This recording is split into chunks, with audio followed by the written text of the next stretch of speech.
মই যেনে ধৰণে মানে এজন মানুহ বিচাৰিছিলোঁ ঠিক তেনেকৈ মই প্ৰমোদ বড়ো ছাৰক মানে মই দেখিছিলোঁ। মই ভাবিছিলোঁ যে বড়ো জাতিটোক অন্ততঃ তেওঁ উদ্ধাৰ কৰিব পাৰিব, কিন্তু বড়ো জাতিটোক দবাইহে দিছে।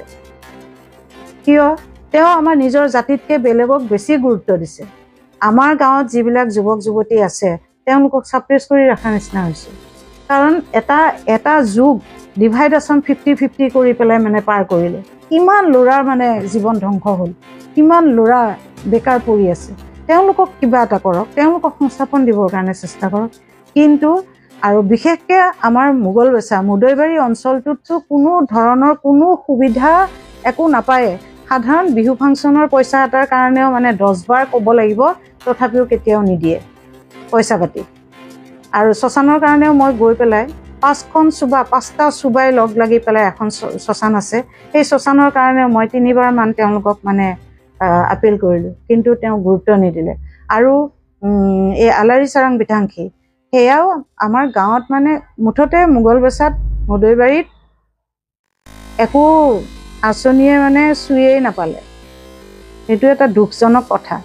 গতিকে আমি ভৱিষ্যতে যে কেতিয়াবা মুদৈবাৰীখনক আমি আগবঢ়াই লৈ যাব পাৰিম, সেইটো তাৰমানে মই এতিয়া সেইটো মই মনৰ পৰাই মই বাদ দি দিম বুলিয়ে ভাবিছোঁ।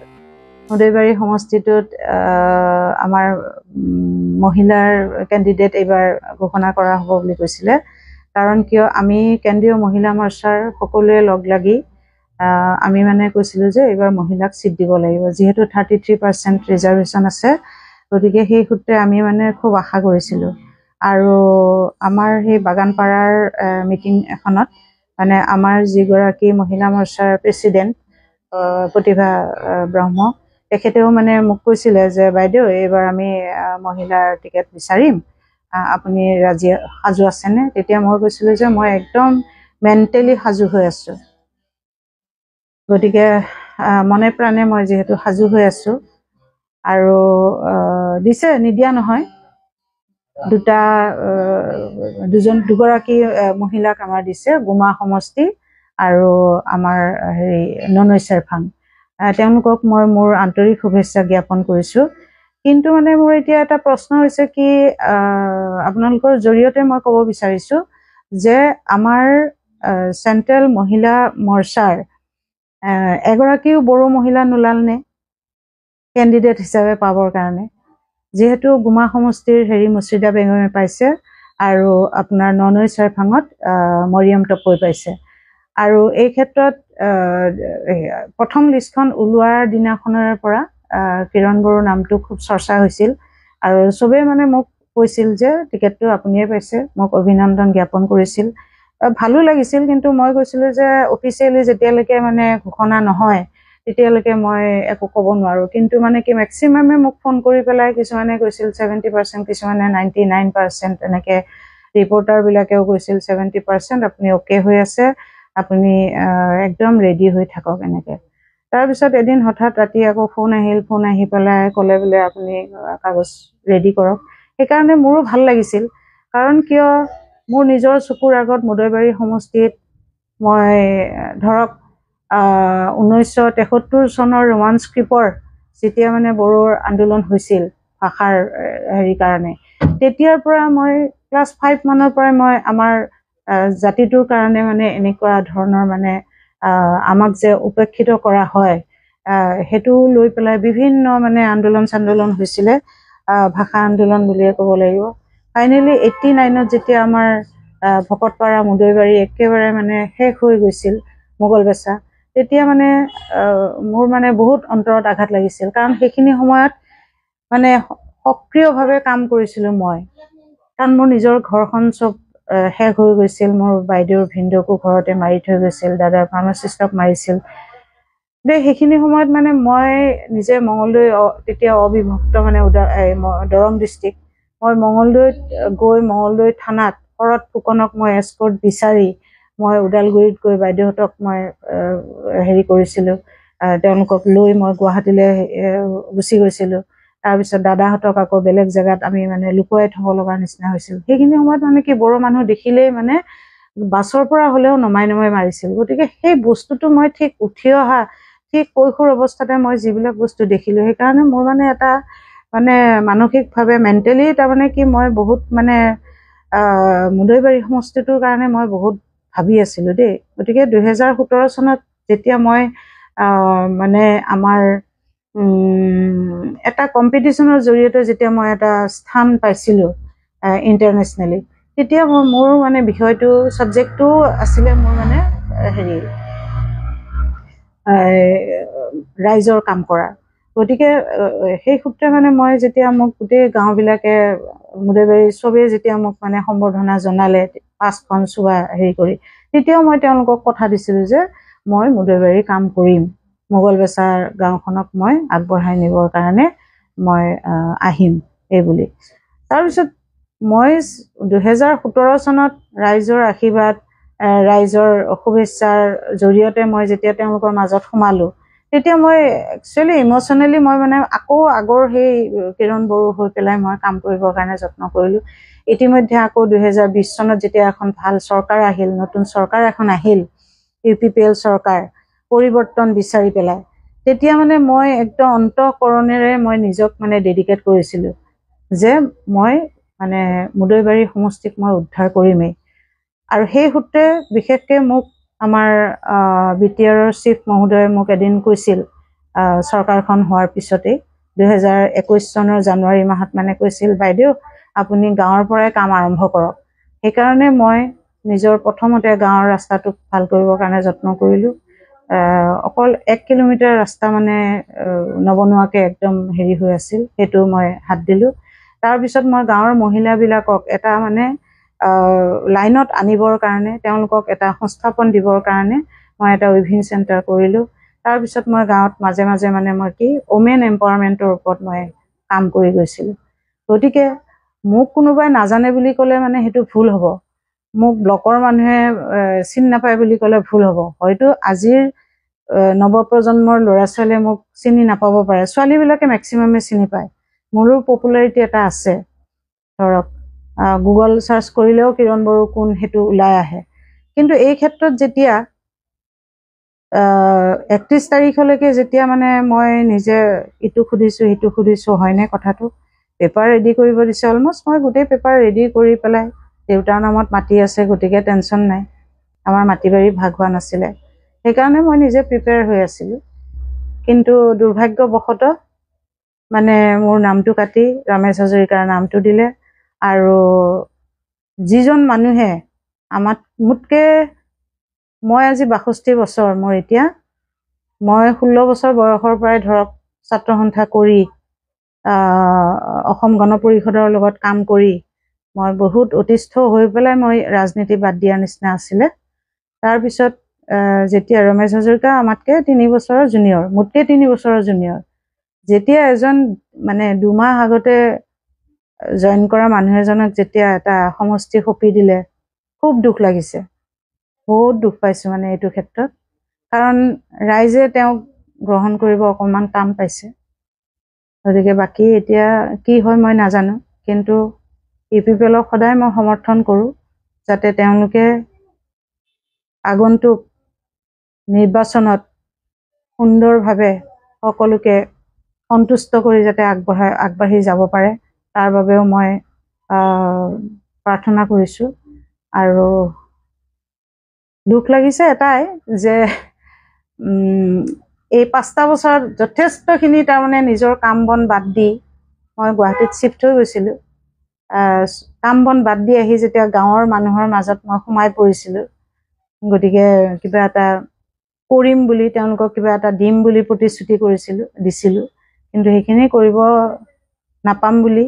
এতিয়া মোৰ যিখিনি ধৰক মই অকলশৰীয়া মানুহ, মোৰ আগলৈও নাই পাছলৈও নাই, এতিয়া আৰু বেলেগকৈ চাকৰি বিচাৰি ক'ৰবাত বিজনেছ কৰাৰ বয়সো নাই, গতিকে বাকী থকা জীৱনকেইটা মই মানে ৰাইজৰ লগত কটাম বুলি ভাবিছিলোঁ, কিন্তু সেইখিনিৰ পৰা মই বঞ্চিত হ'লোঁ। আৰু সেইটো এটা বহুত দুখৰ কথা। আপুনি যথেষ্ট আপুনি তাৰমানে ভাল, এইটোৱে নহয় আপুনি বহু ৰোগীয়া মানে ঘৰতো গৈছিলে, আৰু বহুতো আমাৰ ছ'চিয়েল মিডিয়াত বা এনেকৈ নিউজত সম্প্ৰচাৰ হৈছিলে, এই ক্ষেত্ৰত আপুনি কি ক'ব?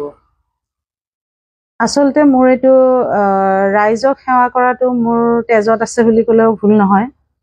মই মানে কি, দেউতাই আমাক এষাৰ কথা কৈছিলে যে তহঁতে মানুহ হবি, ডিগ্ৰী মোক দিব নালাগে। কিন্তু আমাৰ গোটেইকেইটাই ডাক্তৰ ইঞ্জিনিয়াৰ হ'ল মোৰ বাহিৰে। মই সেই মানৱ সেৱাই কৰি থাকিলোঁ। আৰু দেউতাই যেনেধৰণে মানে কৈছিল, দেউতাও খুব দৰদী আছিলে, কাম কৰিছিল। এতিয়া মই গাঁৱে ভূঞে সোমালে মানে দেউতাৰ নামটো ধৰি পেলাই কয়, অ' তই মহিদাদাৰ ছোৱালী, ভালে হৈছে দে, ভালে হৈছে। মানে অসমীয়া মানুহে হওক বা নেপালী মানুহে হওক বা বেংগলী মানুহে হওক, চবেই মানে মোক মানে চিনি পায়। আৰু সেই সূত্ৰে যেতিয়া মই মিটিঙত যাওঁ, UPPL নামত মিটিঙত গ'লে মই যেতিয়া দেখা পাওঁ, অলপতে এই আমাৰ নিৰ্বাচনৰ কাৰণে যেতিয়া আগন্তুক ছেপ্টেম্বৰত হ'বলগীয়া নিৰ্বাচনৰ কাৰণে যেতিয়া মই বাগিচা চুবাত গৈছিলোঁ, তেতিয়া মানে তাতে সেইটো মানে মুছলিম চুবা হয়, তাত দলঙো নাই। মই এটা ভিডিঅ' অলৰেডি আপলোড দিছিলোঁ যে মই খোজকাঢ়ি কাঢ়ি বাঁহৰ তলে তলে মানে মই তাত গ'লোঁ। গৈ পেলাই মানুহখিনিৰ লগত মই কথা বতৰা পাতিলোঁ। আচলতে কি এইবিলাকত মানে কি ৰাজনৈতিক কথা কৈ পেলাই নহয়, তেওঁলোকক মানে অলপ ইম'চনেলি ধৰক কেনেকৈ কি কৰি তেওঁলোকে এখন ঘৰ চলাব পাৰিব, কিদৰে উপাৰ্জন কৰিব পাৰিব। কাৰণ যিহেতু চৰকাৰে কয় যে ঘৰে ঘৰে, আমাৰ চৰকাৰ আহিলে ঘৰে ঘৰে মানে এটা এটা জব, সেই বস্তুটো মানে চাকৰি যে নহয়, সেই কথাটো মই তেওঁলোকক বুজাওঁ। গতিকে হাত দুখন থকালৈকে তেওঁলোকে যে কাম কৰি খাব লাগিব, কাৰণ উপযুক্ত শিক্ষা হ'লেহে চাকৰি বাকৰিৰ কাৰণে চিন্তা কৰিব ধৰক। সেই তাৰপিছত দেখিলোঁ যে তাতে এগৰাকী মানে মনোৱাৰা বেগম বুলি মানুহ এগৰাকী, তেওঁৰ 3জনী ছোৱালী, তেওঁৰ গিৰিয়েক মানে অক্ষম কাম কৰিবৰ কাৰণে। তেওঁ মোক মানে অকলশৰীয়াকৈ লগ ধৰি পেলাই ক'লে, বাইদেউ মোক কিবা এটা সুবিধা কৰি দিয়ক, ছাৰক কৈ পেলাই মানে মোক কিবা এটা দিয়ক, মই চিলাই তিলাই কৰিব পাৰোঁ। তেতিয়া মই ভাবিলোঁ এইটো সময়ত মানে ইমান নিৰ্বাচনৰ আগমুহূৰ্তত মই মানুহজনীক পেটে ভাতে এটা দিবৰ কাৰণে হ'লে কিবা এটাতো দিব লাগিব। সংস্থাপন বুলি ক'লে 3জনী ছোৱালী আছে, গাভৰু ছোৱালী। তেওঁ এটা কথা উল্লেখ কৰিলে যে গাভৰু ছোৱালীকেইজনীক এৰি পেলাই মানে বাহিৰত কাম কৰিব যাব নোৱাৰে। সেইকাৰণে মানে মোৰ ফালৰ পৰাই মই তেওঁক চিলাই মেচিন এটা দিলোঁ। আৰু ইমান ভাল লাগিছে, সেই চিলাই মেচিনটোৰে তেওঁ মানে অৰ্ডাৰ পাই পেলাই তেওঁ ভিডিঅ' এটা বনাই পেলাই আকৌ মোক পঠাই দিছে। ভাল লাগিছে আৰু। তাৰপিছত ঠিক তেনেকৈ মানে কি ল'ৰাবিলাকক বা আমাৰ মহিলাবিলাকক এই সূতাকে কিনি দিলোঁ, ধৰক কাৰোবাক ক'ৰবাত এংগেজ কৰি দিলোঁ। এনেকুৱা ধৰণৰ মানে কিছুমান কাম মানে মই কৰি আছিলোঁ। কিন্তু সেইটো মই মোৰ ফালৰ পৰা মই নিজে কোৱা নাছিলোঁ। মই মানে কি UPPL নাম লৈয়ে বা মই চবেই ভাবে যে মই UPPL বহুত ডাঙৰ মানুহ, গতিকে মানে মোৰ ওচৰত আহিলে মোক ক'লে তেওঁলোকে হয় চাকৰি পাব, নহয় মানে কিবা এটা সংস্থাপন পাব, তেনেকুৱা ধৰণৰ এটা বিশ্বাস ৰাখি মোৰ ওচৰত আহে। আৰু ময়ো একচুৱেলি এতিয়া মই বাইদেউৰ ঘৰত থাকোঁ কিয়, মই যদিও মোৰ মোগলবেচাত ঘৰ আছে, কিন্তু মই তাতে মানে কি অলপ কমিউনিকেশ্যনৰ অহা যোৱাৰ যাতায়াতৰ অসুবিধাৰ কাৰণে মই বাইদেউৰ ঘৰতে বেছিকৈ থাকোঁ। তাকেই কিছুমানে ধৰক কাহিনী বনাই দিয়ে, তেনেকুৱা কথা আৰু। প্ৰতিক্ৰিয়া বেয়া লাগিছে কি, আমাৰ মানে বড়ো মহিলা এগৰাকীও নোলালনে UPPL চৰকাৰখনত দিবৰ কাৰণে উপযুক্ত বুলি ভাবিব, একেবাৰে নোলালেই নে দুয়োগৰাকীয়ে মানে বেলেগ হয়। গতিকে যদি 3টা চিট দিলে হয়, এগৰাকী বড়ো মহিলাক যদি চৰকাৰখনত ৰাখিলে হয়, বহুত সুখী হ'লহেঁতেন। মই ইয়াৰ জৰিয়তে মই আৰু এটা কথা ক'বলৈ গৈ আছোঁ যে অলপতে ঠিক নিৰ্বাচনৰ আগমুহূৰ্তত বহুতে গেম খেলি আছে। অলপতে কি কৰিছে আমাৰ মহিলা, আমাৰ যিটো ভেৰগাঁও জিলাৰ, এনেইতো মিটিং চিটিঙত মানে মোক কেতিয়াও নামাতেই, তেওঁলোকে মোক কিবা তেওঁলোকৰ কম্পিটিটৰ বুলি ভাবে নেকি, গতিকে মোক কেতিয়াও মিটিং চিটিঙত খবৰ নিদিয়ে। কিন্তু অলপতে শুনিলোঁ যে এগৰাকী আমাৰ জিলাৰ ওমেন চেলৰ ছেক্ৰেটেৰী সম্পাদিকাই পদত্যাগ কৰিলে বুলি শুনিলোঁ। কিবা কিবি উল্টা পুল্টা কৰি আছে বুলি শুনিলোঁ। কিন্তু সেইবিলাকতো হৈয়ে থাকে, ইউথৰ লগতো হয় বা আমাৰ মহিলাবিলাকৰ লগতো হয়। কিন্তু ছাৰে হেনো তেওঁৰ ঘৰত আহি পইচা দি তেওঁক আকৌ আমাৰ মানে দলত জইন কৰাইছে, মানে দল এৰিবৰ কাৰণে মানে সেইটো কাৰণে মই মানে বহুত দুখ পাইছোঁ। কাৰণ কিয় ছাৰে ইমান মানে কি তেওঁৰ নিজৰ ব্যক্তিত্বটো নাৰাখিলেনে? এটা BTR 35 লক্ষ মানুহৰ লগত তেওঁ কাম কৰি আছে। তেওঁৰ মানে ডিচিশ্যনবিলাক, তেওঁৰ মানে যিবিলাক কাম কাজ মই মানে খুব বেছি ভাল পাওঁ। আৰু মই যেতিয়া গুৱাহাটীত মেলে মিটিঙে মোক যেতিয়া নিমন্ত্ৰণ কৰে, বহুত মানে সভ্য গভ্য মানুহক লগ পাওঁ, তেওঁলোকেও কয় এইটো কিৰণ তোমালোকৰ হেৰি চিফৰ কথা লেকচাৰ শুনিলে আমাৰ বহুত ভাল লাগে, আমি বহুত অনুপ্ৰাণিত হওঁ। আৰু মই যেনেধৰণে মানে এজন মানুহ বিচাৰিছিলোঁ, ঠিক তেনেকৈ মই প্ৰমোদ বড়ো ছাৰক মানে মই দেখিছিলোঁ। মই ভাবিছিলোঁ যে বড়ো জাতিটোক অন্ততঃ তেওঁ উদ্ধাৰ কৰিব পাৰিব, কিন্তু বড়ো জাতিটোক দবাইহে দিছে। কিয়? তেওঁ আমাৰ নিজৰ জাতিতকৈ বেলেগক বেছি গুৰুত্ব দিছে। আমাৰ গাঁৱত যিবিলাক যুৱক যুৱতী আছে তেওঁলোকক ছাপ্ৰেছ কৰি ৰখাৰ নিচিনা হৈছে। এই ক্ষেত্ৰত মই তেখেতক মানে এটাই অনুৰোধ কৰিম, যাতে বেলেগৰ লগতে সব জাতিৰে থাকক। মোৰ ঘৰতো বহুত গোটেইকেইটা জাতিৰে আমাৰ দাদা, বৌ, মাহী, পেহী এনেকুৱা ধৰণকে আছে। আদিবাসীৰ পৰা আৰম্ভ কৰি মুছলিমৰ পৰা আৰম্ভ কৰি প্ৰত্যেকটো জাতিৰে মানে জনজাতিৰে এজন এজন মানে আমাৰ পৰিয়ালত আছে। গতিকে মই সেইবিলাক অনুভৱেই নকৰোঁ। কিন্তু নিজৰখিনিও চাওক, কাৰণ এটা যুগ ডিভাইডেশ্যন 50-50 কৰি পেলাই মানে পাৰ কৰিলে। কিমান ল'ৰাৰ মানে জীৱন ধ্বংস হ'ল, কিমান ল'ৰা বেকাৰ পৰি আছে। তেওঁলোকক কিবা এটা কৰক, তেওঁলোকক সংস্থাপন দিবৰ কাৰণে চেষ্টা কৰক। কিন্তু আৰু বিশেষকৈ আমাৰ মোগলবেছা মুদৈবাৰী অঞ্চলটোততো কোনো ধৰণৰ কোনো সুবিধা একো নাপায়ে। সাধাৰণ বিহু ফাংচনৰ পইচা এটাৰ কাৰণেও মানে 10 বাৰ ক'ব লাগিব, তথাপিও কেতিয়াও নিদিয়ে পইচা পাতি।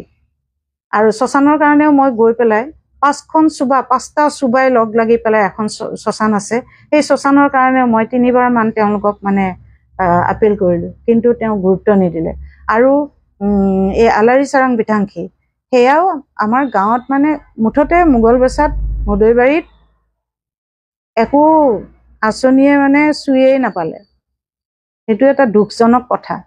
গতিকে আমি ভৱিষ্যতে যে কেতিয়াবা মুদৈবাৰীখনক আমি আগবঢ়াই লৈ যাব পাৰিম, সেইটো তাৰমানে মই এতিয়া সেইটো মই মনৰ পৰাই মই বাদ দি দিম বুলিয়ে ভাবিছোঁ। বহুত দুখজনক তাৰমানে।